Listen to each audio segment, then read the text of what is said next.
மக்கள் சந்தோஷமாக இருக்கின்றனர். திருடர்கள் கலவரம் அடைந்துள்ளனர். சட்டத்தை சரியாக செயற்படுத்தும் அரசாங்கத்தை நீங்கள் நியமித்து இருக்கிறீர்கள். அதனால் சந்தோஷமாக இருக்கிறீர்கள்.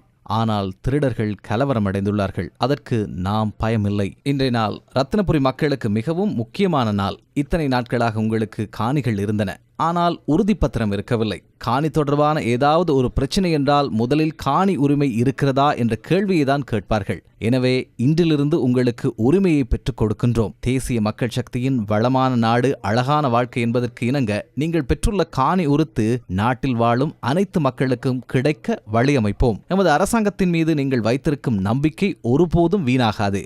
நாளுக்கு நாள் மக்கள் மீது கொண்டுள்ள நம்பிக்கை அதிகரிக்கின்றது. உண்மையில் மக்கள் எங்கள் வேலை திட்டங்களுக்கு முழு ஒத்துழைப்பை வழங்குகிறார்கள். ஆனால் 4-5 பேர் இணைந்து ஆர்ப்பாட்டங்களை நடத்துகின்றார்கள். உயர்நீதிமன்ற நீதிபதிகளின் ஓய்வு பெறும் வயதை அதிகரிப்பது தொடர்பில் எதிர்க்கட்சிகள் ஆங்காங்கே கலந்துரையாடினாலும் மக்களுக்கு அது பிரச்சனை இல்லை. வழக்குகள் வேகமாக விசாரணை செய்யப்பட்டு வருவதனால் திருடர்கள் கலவரமடைந்துள்ளார்கள்.